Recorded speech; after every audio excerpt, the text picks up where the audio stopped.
All right, today it's Friday, July 12th, 2024. We're 3 weeks from today. 3 weeks from today, me and three of my buddies are headed to Idaho. This year we are going to attempt the Idaho Grit 4. In 20, let's see, two of us in 2021 completed the tour of Idaho, and then a group of five of us did the Grit 3 in, I guess, 2022. We took last year off. Everybody had to get some procedures done, get healed up, and anyway, so this year we're setting out for the Grit 4. It's one of the harder challenges on the menu. Purpose of the video today is we did this bike build. My buddy Scott, he did the Grit 3 on a Yamaha YZ250 FX, but he's a four-stroke or two-stroke guy.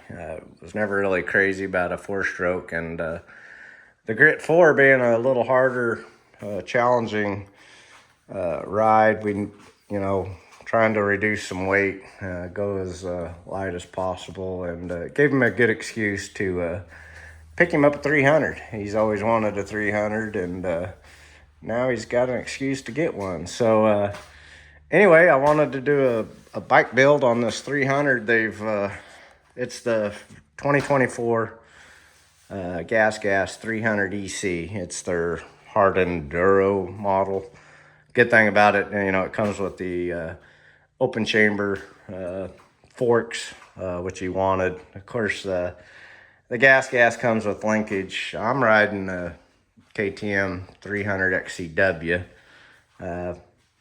It has PDS, but the Gas Gas comes with linkage, and he actually likes that better anyway. But really wanted to give a huge shout out. It's a 2024 first model year for the Gas Gas, and there's we ran into some difficulty finding proper aftermarket parts to make it work for our Grit ride. So I got to give four huge shout outs.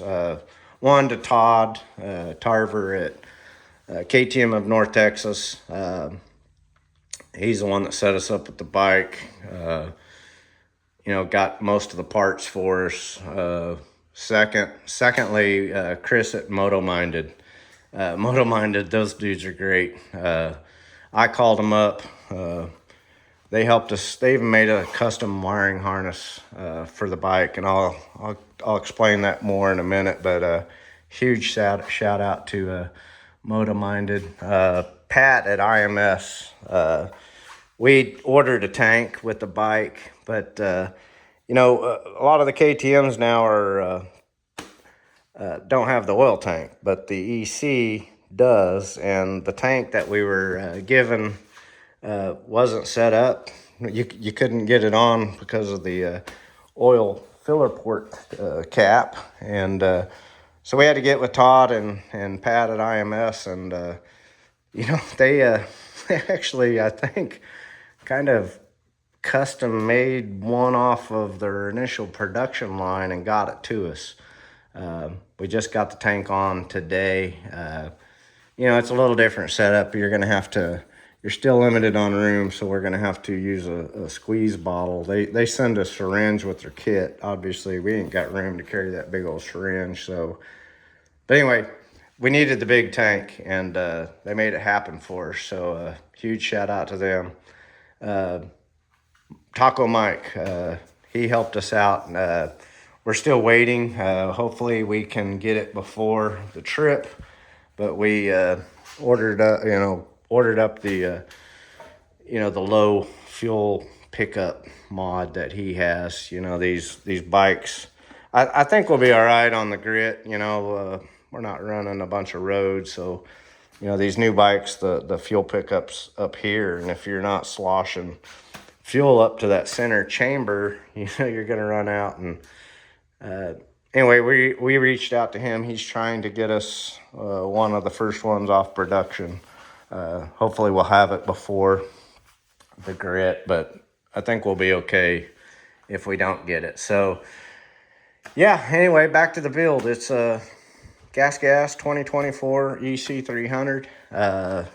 We didn't have to do a lot of mods to this bike. The new frame and wiring electrical improvements on the new KTMs, and now finally on the Gas Gas. Dude, I much impressed. They've made some major improvements, and especially with the wiring.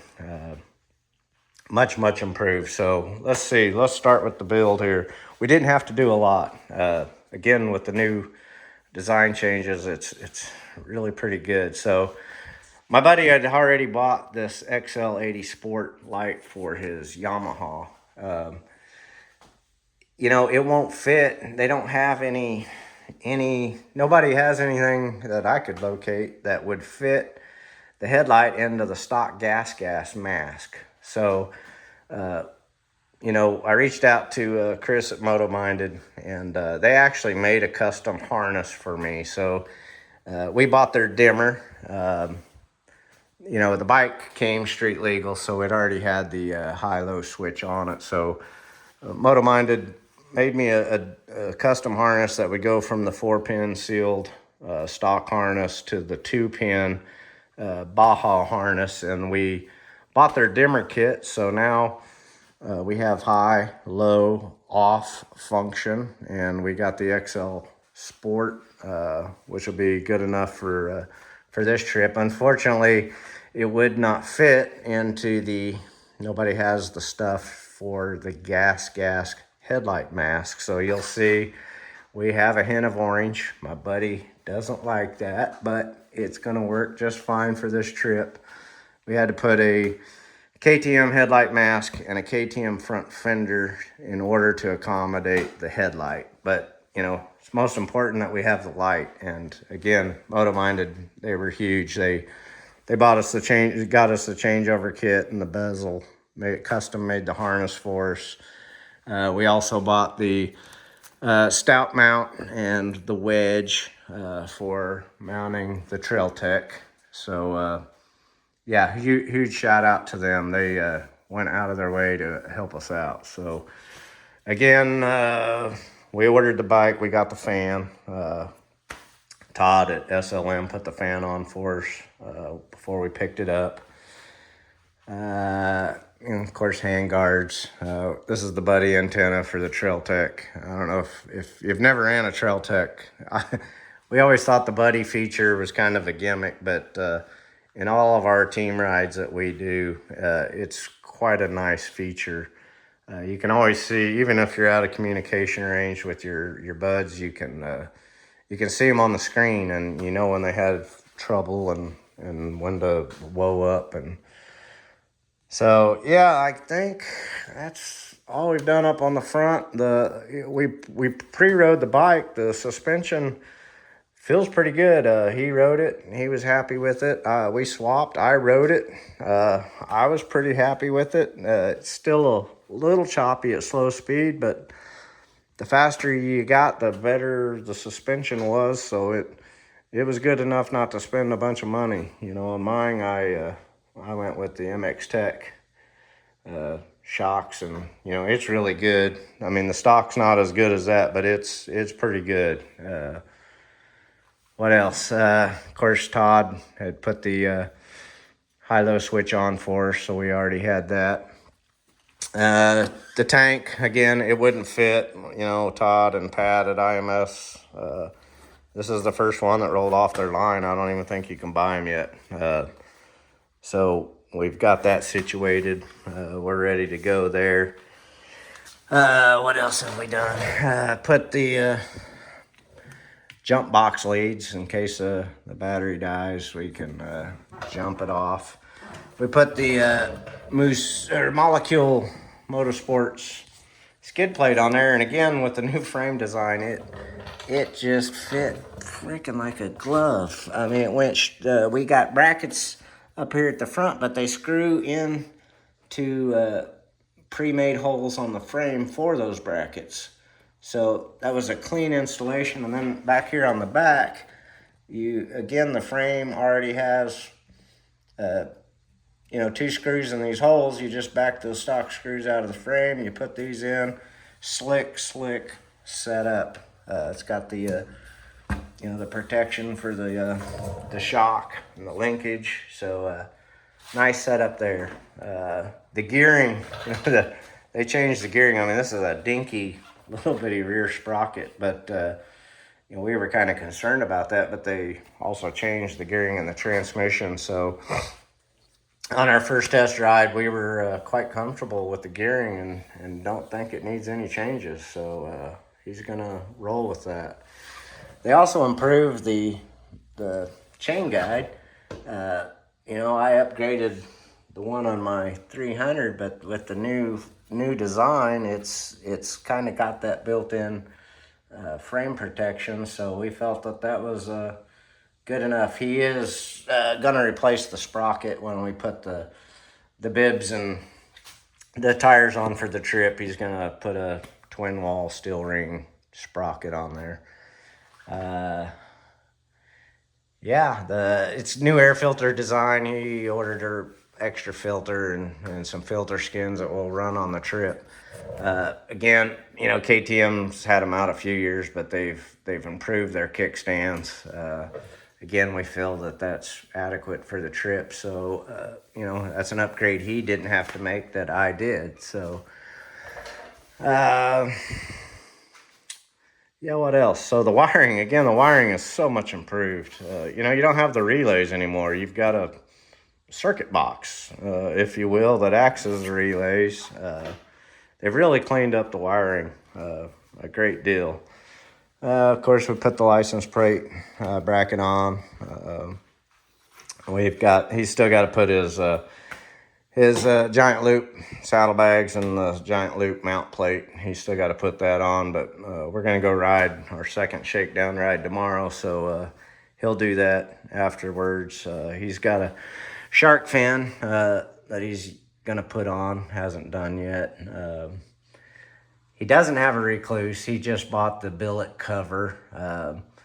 On his Yamaha, that bike actually was from me, and I had a recluse in it, and he didn't like it. And I talked to, you know, on the Grit 3, you know, you don't have the engine braking, and there's so much side hill and steep stuff there that, you know, sometimes the recluse kind of feels like it'll get you in trouble. But I talked him into putting a left-hand rear brake on, which he did, and was much, you know, very satisfied with the way that worked. However, he doesn't want a recluse or a left-hand rear brake on this bike, and he'll be just fine. So what else? The frame design's much improved. The wiring's much improved. Talked about the fuel tank, the stout mount, the dimmer, and the changeover for the headlight, the KTM mask and front fender, recluse cover, no more relays. All the connectors on the electrical system, they're not those janky KTM connectors that we always had to fill with dielectric grease. They're actually sealed connectors. It's very impressive.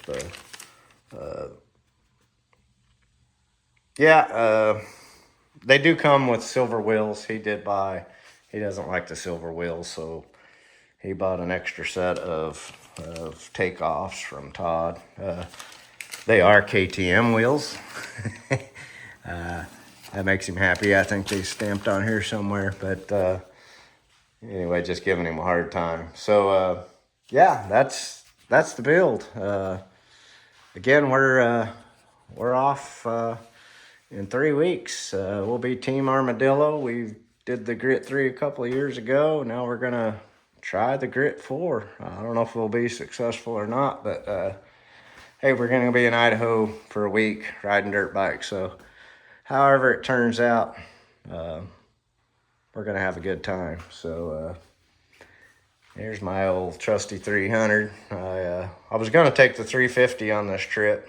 350 is what I rode on the tour of Idaho, but I rode the 300 on the Grit 3, and you know, now that he's riding a two-stroke, you know, we got to arrange for oil and stuff. So I'm like, the heck with it. I'm going to ride my 300. It's 300. You can't beat a two-stroke up in the mountains. It's just more fun. So anyway, yeah, that's it. We'll post a link up before we start. The Grit 4 on the Idaho page. So if anybody wants to follow along our progress, you'll be able to do so. So what else? Well, one last thing. Yeah, that's a team of 4. Dave Lucas, he and I did the Tour of Idaho together. We all did the Grit 3 together. He's going to be riding his trusty old KTM 500 EXC. He's rode that on all of the trips so far. Zach McCollum, he's our youngster. He's going with us, and he's going to be riding his Honda 450 RX, which is also what he rode on the Grit 3 with us. And of course, I'm going to be riding my KTM 300 XCW TPI, and Bailey's going to be riding his new 300 Gas Gas. So anyway, thanks for watching, and we'll talk to you later.